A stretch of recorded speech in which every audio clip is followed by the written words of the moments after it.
बचना है। और ये जो सरकार जो चल रहा है भगवान के नाम पर, विद्यालय, रोजगार, अस्पताल के नाम पर वोट मांगता नहीं है, क्योंकि ये बनाता नहीं। शिक्षा के नाम पर वोट मांगता नहीं है, शिक्षा देता नहीं है। तो हमें रोजगार चाहिए, अस्पताल चाहिए, शिक्षा चाहिए। इसके सवाल पर हमें जो साथ देगा हम उसके साथ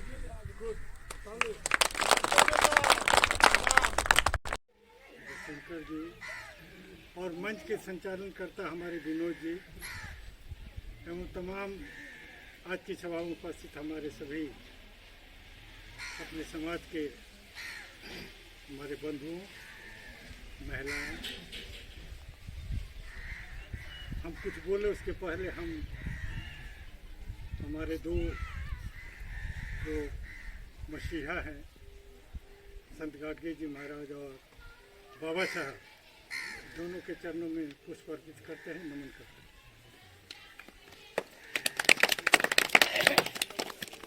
है कि हम इस सुदूर समझिए कि इलाके में आज आए हुए अकौना जगह, अकौना का नाम तो बहुत सुना था, लेकिन पहली बार मुझे मौका मिला और मैं समझता हूँ विनोद जी का अथक प्रयास के कारण ये संभव हो पाया है, इसलिए मैं उन्हें धन्यवाद देता हूँ, विनोद जी को खासकर। इनका जो कार्यशैली है कि पूरे जिला में सभी प्रखंड में जाकर प्रखंड स्तर के हम जो है कमेटी बनाए, और प्रखंड स्तर की कमेटी बनाने का इनका उद्देश्य है कि जब हमारा जड़ मजबूत रहेगा तो आगे जो पेड़ होगा वो हमारा बहुत मजबूत है। यदि हम ऊपर की शाखाएं मजबूत हैं और जड़ कमज़ोर है तो ज़्यादा दिन वो चल नहीं पाएगा। इसलिए कोई भी संगठन का जड़ें मजबूत हो, और जड़ मजबूत आप ही लोग कर सकते हैं। हम लोग का संभव नहीं है कि पूरे पंचायत में जा पाएँ, पूरे बिहार के पंचायत में, लेकिन कोशिश करते हैं कि जहाँ भी 100-200 लोग आते हैं तो अपने संगठन के बारे में, अपने जातियों की समस्याएं हैं उसको संकलन करके उसका सॉल्यूशन क्या हो, उनकी जो समस्याएं हैं वो हम लोग समझें। आज जो अधिकार मिला हुआ था वो आज हम कहाँ छूट रहे हैं, अधिकार आपका जा रहा है, वो हम समझें। आज रामविलास जी उद्घाटन भाषण में अंधविश्वास पर इतना कड़ा प्रहार उन्होंने किया, अब बहुत से पहलू को उन्होंने छुआ। ये संभव नहीं था उनके लिए कि 10 मिनट में सारी बातें बता दें, लेकिन जितने कम समय में जिस सब्जेक्ट को छुआ उन्होंने, उसको केवल सोचने का है और उसको एनालिसिस करें। कभी घर पर जा कर के आप सोचेंगे कि रामविलास जी ने जो बोला एक एक चीज़ वो कितना बहुमूल्य था। हम ये कहते हैं कि पहले हम लोग जाने तब उसको माने। हम लोग करते क्या है, पहले मान लेते हैं। घर में बोला कि भाई ये पिंडा है, ये हमारा देवता है, इसको जल चढ़ाओ, हम करने लगते हैं। हम उसके बारे में जानते भी नहीं, हम अपने देवता को पूजने लगते हैं, लेकिन उसके बारे में जाने कि देवता हमारे लिए क्या क्या किया। जब तक हम लोग पढ़े, 78 में हम बीएससी किए, 78 में, 78 तक हम लोग को पता नहीं था कि बाबा साहब कौन है। अब सोच सकते कितना माने अनर्थ की बात लगता है। अभी यदि बोले लोग कहेगा अरे ऐसा, क्योंकि कहीं पढ़ाया ही नहीं गया, कोई सब्जेक्ट में नहीं था, कोई साहित्य नहीं था, कोई उनकी फोटो नहीं मिलता था। आप कैसे जाए? लगता है हम जो बोल रहे हैं सही है? हाँ सर सही है। नहीं पता, क्यों नहीं पता, क्यों नहीं पढ़ाया गया, क्यों नहीं बताया गया? इसीलिए नहीं बताया गया कि जिस अभाव में जीकर, जिस भेदभाव के शिकार वो हुए, जितना शोषण हुए, उसके बावजूद वो सबको चीरते हुए एक शिखर पर पहुंचे।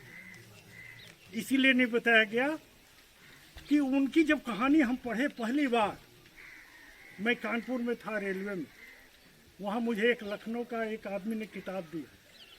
जब मैंने उसे पढ़ा तो लगा ये आदमी ऐसा भी होता है क्या? ये तो हमसे जो बीता भेदभाव हुआ, जो हमने गांव में देखा, उससे कई गुना ज़्यादा इन्होंने सहा और उसके बावजूद यहाँ तक पहुँच गए। तो लगा यार ये कौन सा आदमी हो सकता है? संभव ही नहीं है। एक अकेला आदमी पूरे समाज का भेदभाव शोषण होने के बावजूद इतना बड़ा विद्वान पूरे और अखिल भारतीय धोबी महासंघ के कार्य का भार हम लोगों ने उठाया। उसके बाद से हम लोग हर जिला में अब संत गाडगे जी महाराज कौन है वो लोग जानने लगे हैं। हम लोग कैलेंडर में फोटो बनवा करके हर जिला में हम लोगों ने बंटवाया, तो संत गाडगे जी महाराज के बारे में अब बहुत लोग जानने लगे हैं। और हर जिला में अब संत गाडगे जी का ये पुण्यतिथि या इनका जयंती समारोह हर जिला में अब होता है। और अब जिला से अब नीचे प्रखंड स्तर और गांव स्तर पर भी अब संत गाडगे जी महाराज के बारे में लोगों को जानकारी हो रही है। जैसे कि आज अकौना गांव में आप सब लोगों को संत गाडगे जी महाराज के बारे में जानकारी आप लोगों को दिया जा रहा है। तो बंधुओं, यह तो हुआ संत गाडगे जी महाराज जो अपने समाज से थे और हमारे प्रणेता थे, हमारे कुलगुरु प्रेरणा स्रोत थे। तो उनको प्रेरणा के रूप में हम लोग सामने रख करके और उनके बताए मार्ग पर आगे बढ़ रहे हैं। दूसरी बात यह है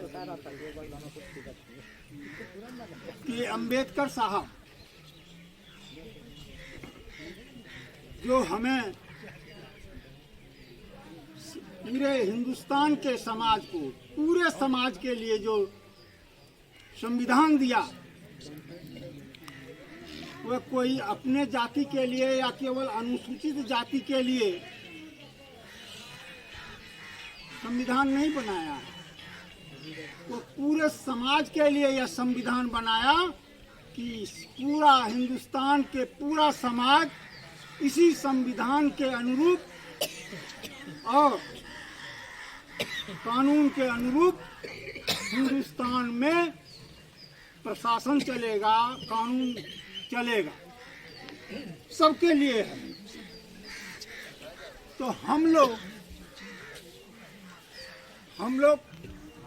के ऊपर में यह आरोप उच्च वर्ग के लोग यह आरोप लगाते हैं कि अंबेडकर साहब तो ये शेड्यूल्ड कास्ट का नेता है, शेड्यूल्ड कास्ट का आदमी है, लेकिन यह उनका कहना गलत है। अंबेडकर साहब केवल शेड्यूल्ड कास्ट का ही नेता नहीं थे, पूरे हिंदुस्तान के नेता थे। और इनके जैसा नेता आज तक हिंदुस्तान में नहीं हुआ है। आज तो बड़े बड़े नेता लोग जो हिंदुस्तान के हैं वो अंबेडकर साहब को पूजते हैं, उनका जयंती मनाते हैं, पुण्यतिथि मनाते हैं। तो ये सभी लोगों को, सवर्णों को भी, उच्च वर्ग के लोगों को भी अब उन लोगों को भी एहसास होने लगा है इनकी योग्यता को देख करके। इन्होंने जो कष्ट सह करके पढ़ाई किया, शिक्षित हुए और हम लोगों को शिक्षित बनने के लिए इन्होंने जो उपदेश दिया कि शिक्षित बनो, संगठित हो और संघर्ष करो, ये उनका मूल मंत्र। संत गाडगे जी महाराज ने कहा कि भूखे रहो, अपना थाली लोटा अगर बेचना पड़े तो उसे बेच करके अपने बच्चे को पढ़ाओ। तो उनके बताए इस रास्ते पर हम लोगों को चलना चाहिए और अपने बच्चे को जरूर पढ़ाना चाहिए, स्कूल भेजना चाहिए। और अंबेडकर साहब ने कहा कि शिक्षित बनो, संगठित हो और अपने अधिकार के लिए संघर्ष करो। तो हम लोग अपने समाज को ये इस तरह से जो मीटिंग होती है हम लोग जैसे यहाँ पर हैं इस तरह से पूरे बिहार में हम लोग मीटिंग करते हैं और लोगों को यह बताते हैं सबसे पहला चीज हम लोग जो बताते हैं वो शिक्षा पर बताते हैं कि अपने बच्चों को शिक्षित करिए, अपने भी शिक्षित होइए और अपने बच्चे को शिक्षित कीजिए, क्योंकि